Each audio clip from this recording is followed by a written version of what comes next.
Hello मेरे class 10th के students, और कैसी चली आपकी तैयारी। आज मैं लेके आया हूँ मैथ सब्जेक्ट के लिए बहुत ही जबरदस्त स्ट्रेटजी कि आपको लास्ट 10 दिन के अंदर आपको कैसे पढ़ना है। तो चलिए देखते हैं। देखिए इस वीडियो के अंदर हम क्या क्या चीजें कवर करने जा रहे हैं कि हमारा क्या माइंडसेट होगा लास्ट 10 दिन के अंदर। ठीक ना, चैप्टर वाइज वेटेज हम देखेंगे, डे वाइज प्लान क्या होगा, सिली मिस्टेक्स को कवर करेंगे, है ना। बोर्ड की जो कॉपी होगी, मैं आपको प्रेजेंटेशन टिप्स भी दूंगा, और हमें 3 घंटे को कैसे स्प्लिट करना है। ठीक है, ये सारी चीज मैं आपको बताऊंगा। और जो केस स्टडी बेस्ड क्वेश्चन है ना, उसको हम कैसे टैकल कर सकते हैं। ठीक है, ये सारी चीजें आज हम कवर करने जा रहे हैं इस वीडियो के अंदर।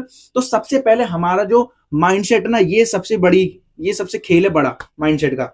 देखिए, अब जो आपको पढ़ना है ना, ये जो 10 दिन के अंदर आपको पढ़ना है ना, ये आपको नॉर्मल नहीं पढ़ना है। जैसे आप जब प्री बोर्ड जाते थे दिन, आपको नॉर्मल नहीं पढ़ना है। कोई स्कूल्स के पेपर नहीं देने जा रहे हैं, आप बोर्ड्स के पढ़ने जा रहे हैं। तो आप कोशिश करिए कि आप अपने आप को कितना खींच के पढ़ सकते हैं। ठीक है ना। तो आपको देखिए, एक तो स्कोर बहुत ही बढ़िया लाना पड़ेगा। ठीक है ना। आपको मैं ये जो मेरी स्ट्रेटजी होने जा रही ना, जो मैंने मैथ्स के लिए बनाई है, ये अगर आपने 10 दिन फॉलो कर ली प्रॉपर, तो आपके 100 आउट ऑफ 100 मार सकते हैं आप, है ना। देखिए, सबसे पहले हम देखेंगे यहाँ पर, हमें यहाँ पर जो नॉर्मल स्टडी हमें नहीं करनी है, हमें यहाँ पर स्कोर, हमें जो प्रिपरेशन करनी है ना इन 10 दिन के अंदर, हमें स्कोर हमें बेटर हम कैसे ला सकते हैं। ठीक है। और जो नॉर्मल जो वीक स्टूडेंट्स हैं या फिर जो एवरेज स्टूडेंट्स है ना, तो वो भी चिंता ना करें। उन लोगों ने जितना भी पढ़ रखा है ना, जो भी मेरे स्टूडेंट्स हैं, जिन लोगों ने पढ़ रखा है जितना भी, उन लोग को क्या करना है, इस 10 दिन के अंदर, मान लो किसी को 10 चैप्टर आते हैं या 12 चैप्टर आते हैं, तो पहले वो उनको फोकस करे कि उन 10 से 12 चैप्टर को अच्छे तरीके से रिवाइज करे। ठीक है। और एम क्या होना चाहिए अपना, सेफ मार्क्स फर्स्ट। ठीक है, नॉट 100। जो भी अपने वीक स्टूडेंट्स और एवरेज स्टूडेंट्स हैं, उनका सबसे पहले फोकस यही होना चाहिए, वो 100 की ओर ना भागे। सबसे पहले उनको जितना आता हो उतना पढ़ ले वो अच्छे तरीके से, ताकि एक वो अच्छे, मतलब एक डिसेंट मार्क्स ला सकें। ठीक है। देखिए, आपको नए चैप्टर्स अब पढ़ने की जरूरत नहीं है। इन 10 दिन के अंदर आप नए चैप्टर्स आपको नहीं उठाने हैं। देखिए, एक आध अगर आपका मान लो कोई वीक टॉपिक्स या वीक चैप्टर्स है ना, तो वो आपका पेपर नहीं खराब करेगा। ठीक है, इस बात को, ये आपका माइंडसेट होना चाहिए। अगर मान लो किसी को सर्कल्स हार्ड लगता है, किसी को ट्रिगो हार्ड लगती हो ना, तो आप ये समझिए कि एक आध चैप्टर तो कुछ नहीं होने वाला है। ठीक है, ये आपका माइंडसेट होना चाहिए। अब देखिए, टॉपर से कंपेयर करना बंद कर दीजिए। मान लीजिए आपका कोई फ्रेंड्स भी होगा, है ना, कोई आपके फ्रेंड होगा, तो मान लीजिए अगर वो अच्छा है आपसे पढ़ने में, तो आप उससे कंपेयर मत करिए। आपको बस फोकस आपका ये होना चाहिए लास्ट 10 दिन के अंदर, कि मुझे कैसे ना कैसे करके इन 10 दिन के अंदर इतनी मेहनत कर लेनी है ताकि मैं पेपर फोड़ के आऊं। ठीक है। और अपने आप को हमेशा कॉन्फिडेंस रखिए, अपने ऊपर भरोसा रखिए। ठीक है, ये सारी चीजें। अब देखिए, चैप्टर वाइज वेटेज की अगर हम बात करें, देखिए हमारा जो रियल नंबर है, पहला चैप्टर वो मेरा 6 मार्क्स का है। देखिए 6 मार्क्स का है। पॉलिनोमियल्स अपना 4 से 5 मार्क्स का। लीनियर इक्वेशंस इन टू वेरिएबल्स 6 मार्क्स की। क्वाड्रेटिक इक्वेशन की बात करूं, 4 से 6 मार्क्स की पूछी जाएगी। एपी 5 मार्क्स की। ट्राइंगल्स हमारा 8 से 9 मार्क्स का। कोऑर्डिनेट ज्योमेट्री 6 मार्क्स की। ट्राइंगल्स का ज्यादा वेटेज है। ठीक है। टिग्नोमेट्री मेरी 7 मार्क्स की। हाइट एंड डिस्टेंस 5 मार्क्स की मेरी। सर्कल्स 7 मार्क्स की। एरिया रिलेटेड सर्कल 4 से 5 मार्क्स का पूछा जाएगा। जो आपका मेंसुरेशन है वो आपका 6 मार्क्स का पूछा जाएगा। स्टैटिक्स अगर मैं बात करूं 5 मार्क्स की, और प्रोबेबिलिटी 6 मार्क्स की। तो ये ओवरऑल करके 80 मार्क्स का आपका टोटल पेपर होगा। मैंने आपको ये चैप्टर वाइज वेटेज बता दिया। ठीक है ना। अब देखिए, डे वाइज प्लान में हम सबसे पहले जो पढ़ेंगे डे वाइज में, देखिए जो आपका पहला दिन और जो दूसरा दिन होगा ना, उसमें आपको हाई वेटेज के जो चैप्टर्स होंगे ना, वो आपको पढ़ेंगे सबसे पहले। देखिए, फोकस आपका रहेगा इन 3 चैप्टर्स पर, लीनियर इक्वेशंस, क्वाड्रेटिक इक्वेशंस और अरिथमेटिक प्रोग्रेशंस पर। क्योंकि ये जो चैप्टर्स है ना, इनका 18 से 20 मार्क्स का वेटेज है। ठीक है, बोर्ड्स में। ठीक है। अब देखिए, रिवाइज आपको सारे के सारे जो कॉन्सेप्ट है वो सारे के सारे रिवाइज कर लेने। हमें एनसीईआरटी का एक एक एग्जाम्पल, एक एक एक्सरसाइज, एक एक क्वेश्चन देख के जाना है पेपर से पहले। ठीक है। अगर मान लो कोई क्वेश्चन अगर आपको आता है ना, तो आप उसको मत लगाइए, उसमें अपना टाइम वेस्ट मत करिए। जो क्वेश्चन नहीं आता, ये जो इंपॉर्टेंट क्वेश्चन है जिस पर आपने स्टार मार्क कर रखा हो, सिर्फ उन क्वेश्चन को देख के जाइए। ठीक है। और आपको 5 से 6 घंटा पढ़ना है पर डे। ठीक है। बाकी इसके अलावा आपको दूसरा सब्जेक्ट भी देखना है। मान लो साइंस देख सकते हो आप, इंग्लिश देख सकते हो, जिसमें भी आप वीक है। ठीक है, जो आप ले अपने साथ कर सकते हैं। ठीक है। अब हम देखिए तीसरे और चौथे दिन की बात करेंगे। हम इसमें ज्योमेट्री पढ़ेंगे तीसरे और चौथे दिन में। देखिए टोटल अपना 15 से 16 मार्क्स की ज्योमेट्री आएगी। देखिए ज्योमेट्री के अंदर हमारे कौन कौन से चैप्टर हैं, ट्राइंगल, सर्कल्स और एरिया रिलेटेड टू सर्कल्स। ठीक है। तो देखिए, सभी फॉर्मुले, जितने भी आपके फॉर्मुलेज, कॉन्सेप्ट, सारी चीज आपको देख के जानी है ना। एरिया रिलेटेड सर्कल्स में थोड़े ज्यादा फॉर्मुले। ठीक है, ये आप देख के जाइएगा यहाँ से। सभी एनसीईआरटी एग्जांपल्स, एक्सरसाइज, ये सारी चीज आपको एनसीईआरटी तो मतलब आपको लगा के जानी है पूरी इन 10 दिन के अंदर, है ना। सॉल्व इंपॉर्टेंट क्वेश्चन, जो भी आपको इंपॉर्टेंट क्वेश्चन है वो सारे के सारे सॉल्व करने। ठीक है ना। तो 5 से 6 घंटा यहाँ भी आपको पढ़ना ही है। डे 5 हमारा होने वाला है ट्रिग्नोमेट्री डे। इसमें आपको सिर्फ ट्रिग्नोमेट्री पढ़ना है 5वें दिन में। ठीक है। टोटल 12 मार्क्स की हमारी ट्रिगो पूछी जाएगी, जिसमें से ट्रिग्नोमेट्रिक आइडेंटिटीज हो गया, trigonometric equations, height and distance, जिसको हम बोलते हैं एप्लीकेशन ऑफ ट्रिग्नोमेट्री, ठीक है। तो देखिए आपको सभी आइडेंटिटीज एक बार लिख के देख लेनी है ताकि आपके बोर्ड में आप गलती ना करके आए, ठीक है। टेबल याद कर लीजिएगा, साइन 60 साइन 30 सारी वैल्यूज आपको पता होनी चाहिए, ठीक है। और इंपॉर्टेंट क्वेश्चन सॉल्व कर लीजिएगा, ठीक है। ये भी आप 5 से 6 घंटा पढ़ेंगे, ठीक है। अब हम आते हैं डे 6 जो कि हमारा होने जा रहा है स्टैटिक्स, प्रोबेबिलिटी और मेंसुरेशन का। टोटल 15 से 16 मार्क्स का इनका वेटेज है। स्टैटिक्स, प्रोबेबिलिटी और मेंसुरेशन मतलब वही अपना सरफेस एरिया एंड वॉल्यूम, ठीक है। आपको स्टैटिक्स के 5 से 6 क्वेश्चन लगा के जाइएगा, उनका ग्राफ प्रैक्टिस अच्छे तरीके से करके जाइएगा, ठीक है। और जो मेंसुरेशन है ना उसके सभी फॉर्मूलाज आप अच्छे तरीके से पढ़ के जाइएगा, सरफेस एरिया एंड वॉल्यूम्स के, ठीक है। 5 से 6 घंटा आपको पढ़ना ही पढ़ना है, ठीक है मैथ्स। उसके बाद डे 7 हम अपना आते हैं रियल नंबर्स, पॉलिनोमियल्स और कोऑर्डिनेट ज्योमेट्री पर। टोटल 12 मार्क्स की पूछी जाएगी।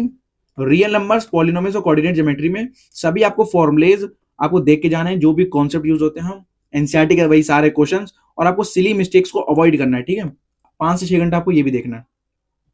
अब आपने 7 दिन के अंदर क्या कर रहे हैं, सारे के सारे जो आपके 14 चैप्टर्स थे सबका रिवाइज हो चुके हैं आपके। अब आपको डे 8 में क्या करना है, एक बार फुल सिलेबस रिवीजन कर लेना है, ठीक है।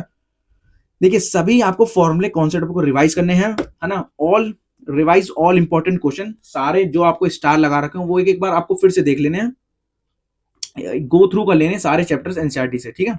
शॉर्ट नोट का इस्तेमाल कर रहा है, फॉर्मूला कॉपी जो है तो वहां से अपने फॉर्मूला पढ़ लीजिएगा, ठीक है। और ये आपको फुल डे करना है, जितनी भी आपकी कैपेसिटी हो, 9 घंटा पढ़ने की, 10 घंटा पढ़ने की, 12 घंटे की, अपने अकॉर्डिंग आप देख लीजिएगा, ठीक है। क्योंकि यही लास्ट 10 डेज हैं, यही मैटर करेंगे आपकी लाइफ, यही बताएंगे, इन्हीं में आपको पढ़ना है, ठीक है, बढ़िया तरीके से।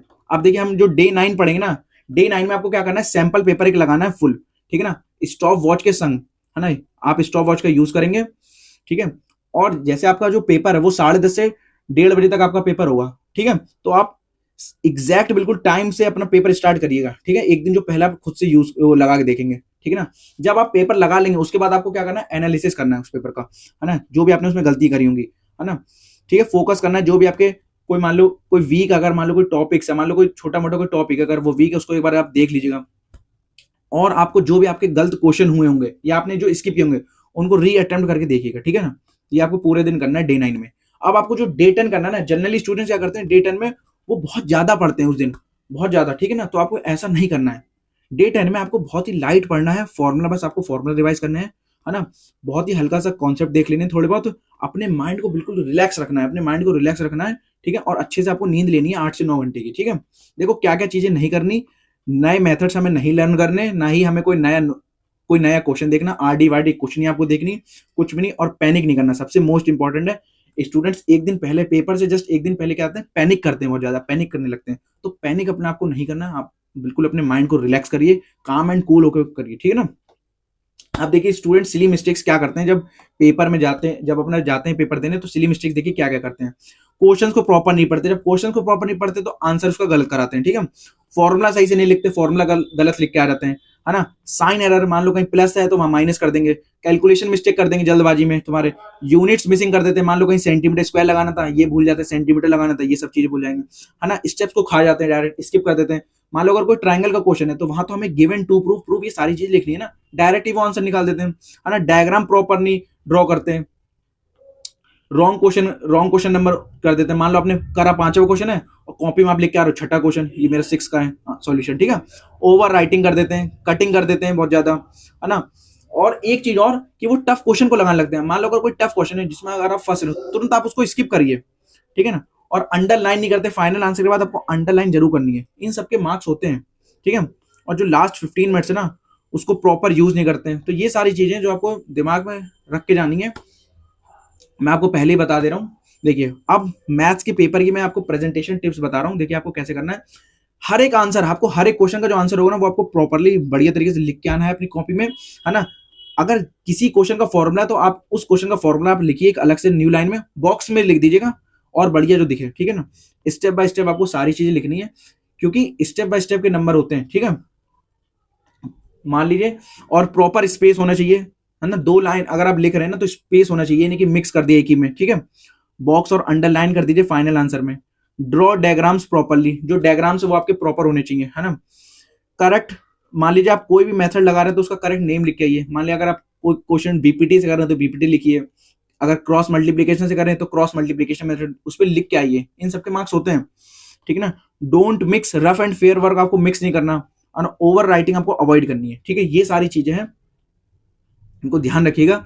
अब मैं आपको बताऊंगा कि 3 घंटे में जो आपका जो 3 घंटे का जो पेपर होगा ना, उसमें आपको कैसे टाइम को उसमें बांटना है, ठीक है ना। देखिए, सबसे पहले आपको 3 घंटे मिलेंगे, और उससे आपका जो पेपर है ना, वो आपको 10-15 पे मिल जाएगा। 10-15 से 10:30 आपको 15 मिनट आपको मिलेंगे रीडिंग टाइम, ठीक है, जो कि फ्री होते हैं।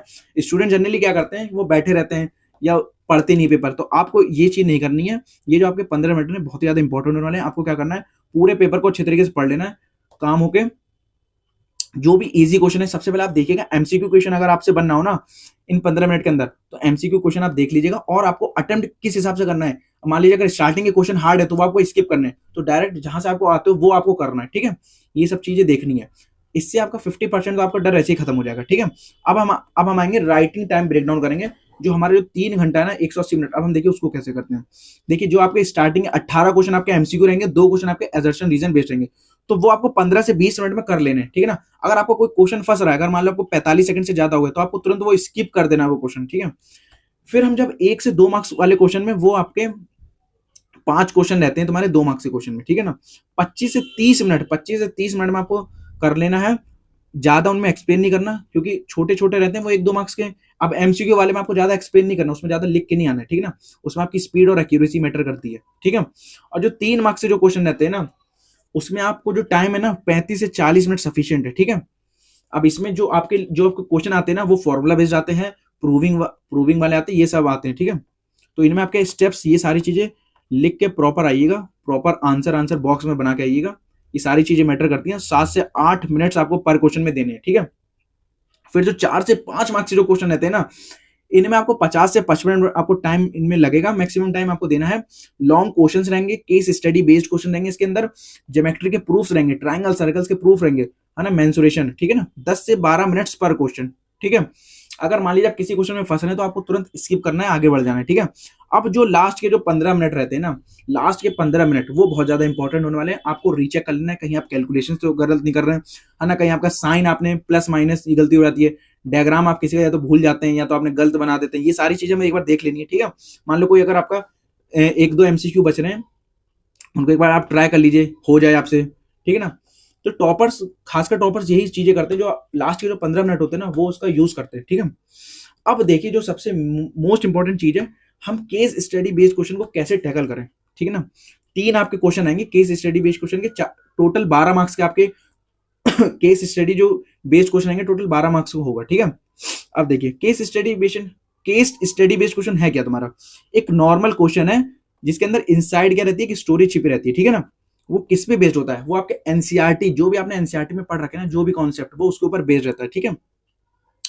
ज्यादातर फॉर्मूले प्लस लॉजिक पे बेस्ड रहता है, उनके कोई ज्यादा लेंथी प्रूफ्स नहीं रहते, है ना। हाइट एंड डिस्टेंस का दे देंगे, एपी का दे देंगे, ठीक है, इन सब का दे देंगे। तो मैं आपको 7 ऐसी स्ट्रेटजी बताऊंगा जिससे आप टैकल कर सकते हैं अपने इसको केस स्टडी बेस्ड क्वेश्चन को। चलिए देखते हैं। पहला, आपको क्वेश्चंस बहुत अच्छी तरीके से पढ़ना है ना। आपको जो क्वेश्चन है ना, वो बहुत अच्छे तरीके से पढ़ना है। उसके बाद उसको अटेम्प्ट करने स्टार्ट करिए, और मान लीजिए अगर वो उसका डायग्राम बनाना ना, तो आप एक रफ डायग्राम पहले बना लीजिए, ठीक है। उसके बाद अगर मान लीजिए उस क्वेश्चन का सब पार्ट दे रखा है, तो उसको एक अलग से सॉल्व कर लीजिए। आपको स्टेप वाइज अच्छे तरीके से लिखना है सारी चीजें। अगर आप इन केस किसी में फंस जा रहे हैं किसी पार्ट में, तो आपको तुरंत अगला क्वेश्चन आपको स्किप करके आप नेक्स्ट क्वेश्चन पे बढ़ जाइए, ठीक है ना। और एक बार फाइनल चेक कर लीजिएगा। ये बस इतना आपको बताना था मुझे। तो मैं स्टूडेंट से यही कहूंगा, ये जो लास्ट 10 दिन है ना, दुनियादारी सबको भूल जाएगी। चाहे आपका कोई फ्रेंड हो, कहीं भी जाना हो, शादी में, सब चीज छोड़ दीजिए। बस ये जो 10 दिन है अपने आप को दीजिए, और मैं गारंटी देता हूँ, ये जो मैंने आप लोग के लिए पीपीटी बनाई है ना, मैं अपने टेलीग्राम चैनल पे डलवा दूंगा, वहां से आप इजीली डाउनलोड करके देख सकते हैं। अगर ये जो 10 दिन की मैंने जो स्ट्रेटजी बनाई ना, अगर आपने प्रॉपर ये फॉलो कर ली, मैं गारंटी दे रहा हूँ 100 आउट ऑफ 100 आप मार्क आएंगे बोर्ड में अपने। तो मैं स्टूडेंट से यही कहूंगा, आप लोग बिल्कुल भी चिंता ना करें, बहुत अच्छे तरीके से पढ़िए। ये लास्ट 10 डेज आपके लिए बहुत ही ज्यादा इंपॉर्टेंट है। तो बस मैं आपको यही कहूंगा, ज्यादा मैं टाइम वेस्ट नहीं करना चाहता आप लोग का। तो चलिए, ओके, बाय।